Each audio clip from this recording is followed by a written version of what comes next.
A salute to the crew and that formidable effort of the helicopter rescue team that rescued the passengers off of the Viking Sky. Hi, I'm Yvonne, your host of Wild Travels, and welcome back to another segment. Don't forget to like, share, and subscribe, and hit the little dinner bell as that lets you know every time Wild Travels publishes a new video. And wow, I wanted to come on and just give you final words, as I said I would, on that harrowing event that we just recently had regarding the ship. Of course, you all know by now, the Viking Sky that ended up in a middle of a storm, and the engines failed, and so we had to have a rescue.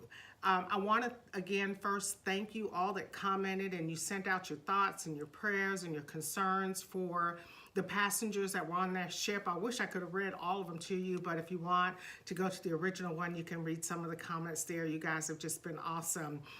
But the other side of it too is that some of you expressed concern. You know, my spouse or my significant other now wants to go on a cruise and like, I don't know if I want to go. Well, the purpose of this channel is to get you to travel more, not less. And so I wanted to give you a different side of what happened. And so the ship, of course, as you all know, ran into trouble, ran into a horrific storm. It was about 40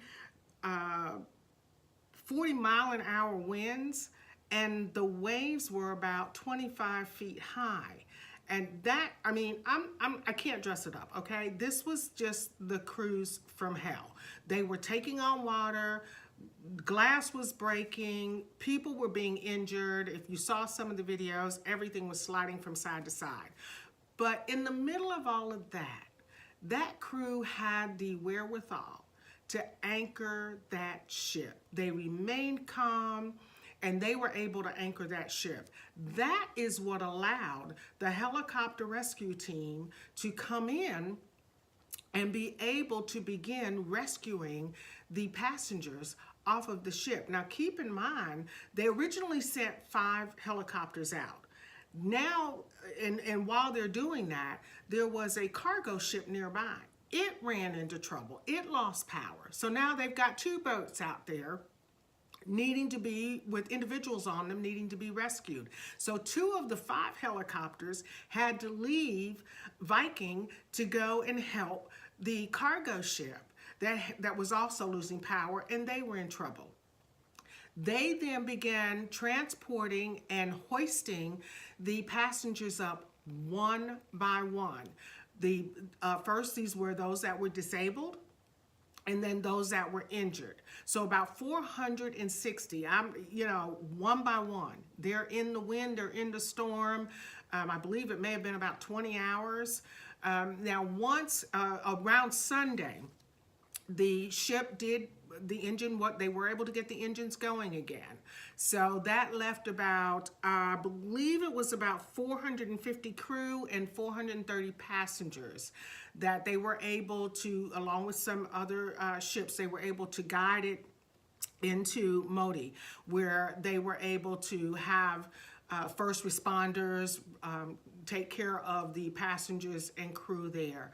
But again, I just wanted to salute the crew and the rescue team. This is what they train for. This is what this is just what they do, you know, in the event of an emergency. So I'm on here to encourage you to say, don't let that discourage you. I mean, this is part of what happens. I mean, life happens, and so these people dedicate themselves to that. So go ahead and continue planning that vacation. Tell that significant other, the girlfriend trip or whatever, that cruise that you had planned, say, no, we're going anyway, and we're going to go and have some fun. Just wanted to leave you with one of my favorite quotes and favorite scripture that says, greater love hath no man than this, that he lay down his life for his friends. Thank you again for tuning in, and we will see you next time here on Wild Travels.